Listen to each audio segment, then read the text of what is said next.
Pakistan is in the middle of a financial crisis. What can the new government do to revive its economy? Hello, I'm Anand Naidu, and this is The Heat.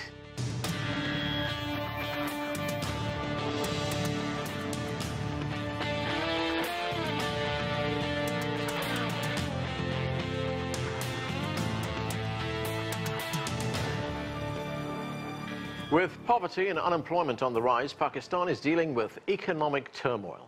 Running out of reserves, the country faces the possibility of asking for another IMF bailout. Pakistan has turned to the IMF 12 times since the late 1980s.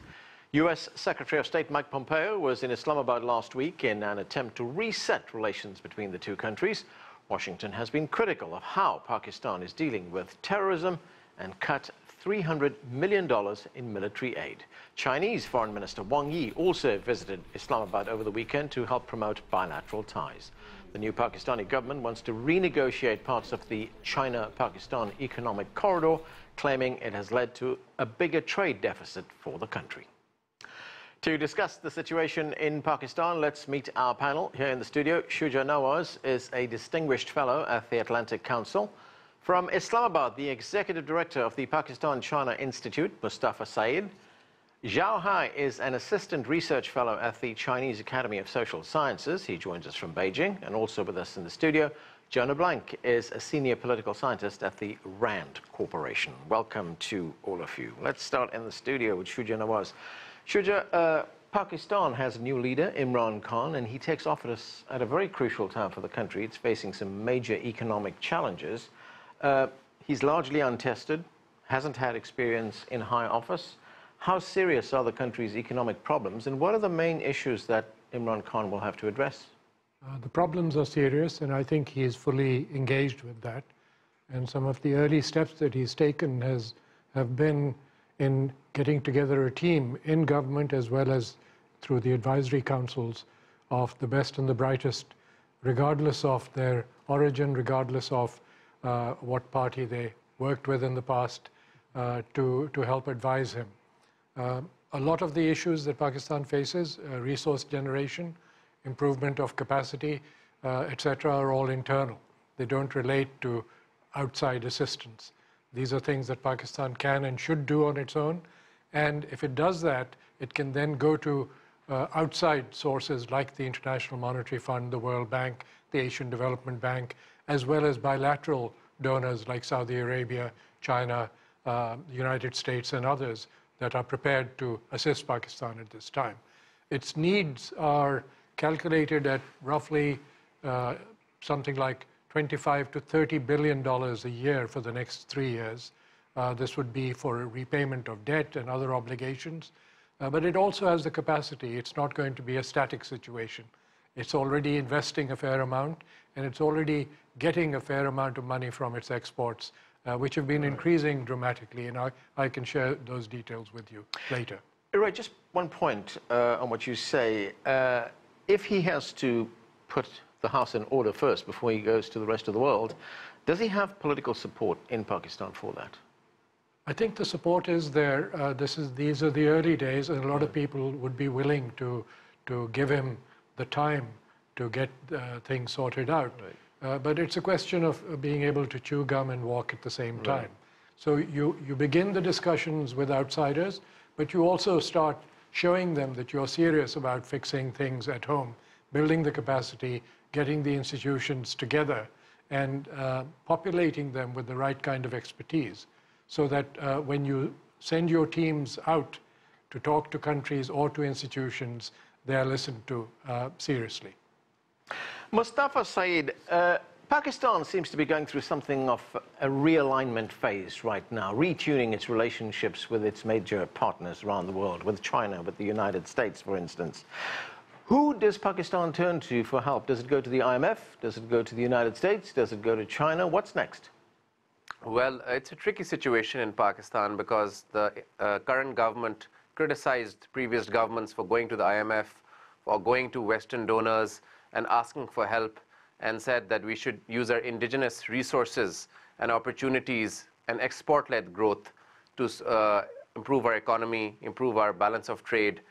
and eventually they have gone to the IMF. So Imran Khan and his government have made, in the past when they were in the opposition, very tall promises and tall claims. So I would beg to differ from Mr. Shuja Nawaz that they do not have time, and I don't think people will give them time or that margin of error. And as far as the realignment is concerned, I think the best thing that has happened in the past decade to Pakistan was the China-Pakistan economic corridor, which brought Pakistan back on the radar of international investors. And we saw subsequent investment after CPEC by other countries as well into Pakistan.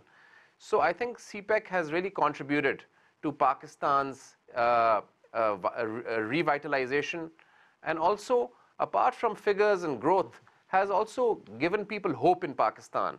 And I think that whatever realignment takes place, it can't be at the cost of China, and that has been clear when there was a unnecessary controversy by the Minister of Commerce, which he later rebutted, of course. Right. But the controversy was nevertheless there, in which he said that we are giving China the better end of the deal. And later he had to retract his words, because this consensus on the relationship and the strategic partnership, both economic and political, with China amongst all political parties in Pakistan. And all of them are very clear that we can't have two opinions on that and on CPEC. Okay. Jonah, let's talk about Pakistan's relationship with the United States. It's a complex relationship, and it's been complex for a long time. The United States has accused Islamabad in the past of not doing enough to counter terrorism. Pakistan has said that it's doing all it can. In fact, Pakistan has pointed out many times that it itself has been the victim of terrorism. Mike Pompeo, the Secretary of State, has been in Pakistan, but now the Trump administration has cut $300 million in military aid. How would you characterize this relationship right now? Complex sums it up, although it only gets at the beginning of it. The U.S. and Pakistan have not merely had a complex relationship since 9/11. The past 17 years, they've had a complex relationship since 1947. This is the third boom and bust cycle between the U.S. and Pakistan that we've witnessed. First during the Cold War, then during the anti-Soviet jihad in Afghanistan, and now since post 9/11. What we've got to remember here is that both sides feel as if they are contributing more and getting less. And that's a bad dynamic on both sides. Mr. Trump has made things even more unpredictable by getting in the way of his diplomats and of the established protocols. So I think that there's a lot of reason to believe that Imran Khan and Mr. Trump will get along personally very well. We saw that with Kim Jong-un and Mr. Trump, but that won't really change the dynamics of the U.S.-Pakistan relationship. But the U.S. seems to be playing hardball right now, Jonah. You got Mike Pompeo saying he doesn't think the IMF should bail out Pakistan. He doesn't think that IMF money should be used to pay Chinese lenders. Right, and that is a new twist on the equation. Will the U.S. use what's called its voice and vote to actively prevent an IMF bailout? I suspect that it will not, at least not for a long period, because that would really cause a crisis in Pakistan. And as much as the U.S. is displeased with many actions that the Pakistani government takes or refuses to take, a Pakistan in crisis, a Pakistan in failure, would be a national security threat to the United States. Okay. Well, let's bring in Zhao Hai. He's in Beijing. And Zhao Hai, the new incoming Pakistani government, we've been hearing, wants to renegotiate some of the Belt and Road Initiative projects with China. It wants to renegotiate the China-Pakistan economic corridor. Pakistan has said that these agreements are giving Chinese companies an unfair advantage over Pakistan. How does China address these concerns? What is China's response to it? Well, first of all, I think that's just one opinion. It's not the general consensus of Pakistani society, and particularly among the scholars. On the one hand, I think you have the CPEC that has been going on for a couple of years, and that's contributing to the Pakistani economy greatly, as the colleagues has already pointed out. On the other hand, I think after a time period, both from the Pakistan side and from the Chinese side, we need to go back and review the projects and find out the good and bad of those projects. I think the review is a better word to describe the current process instead of renegotiation, because we're not there yet. And after the review, I think there will be a realignment, which means that China will look into what the new administration in Pakistan wants, and they have their own priorities, they have their own concerns, and both sides can sit down and rethink about some of the projects and pay more attention to some of the priorities of the new government, such as poverty or corruption or social programs, and also rebalancing among regions in Pakistan. So I think there's a lot of work to be done, but overall the relationship between China and Pakistan has never been better. Because previously this all-weather relationship is mostly about strategic relationship, and now it's all encompassing not only strategic but also political and economic. Shuja, what's your view on this relationship, the economic relationship between Pakistan and China? I mean, is it a review, a realignment, a renegotiation? What's needed here? I think there's always ongoing discussions, and Mr. Zhao just laid his finger on it. This is, for the first time in a very long time, that Pakistan is actually going to take advantage of its strategic location, not for geopolitical purposes, but for economic purposes. And in that, CPEC plays a key role.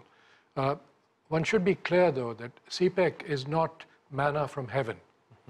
Neither is it the millstone that many people are describing around Pakistan's neck. It is only one part, a very important part of Pakistan's economic scene and its plans going forward.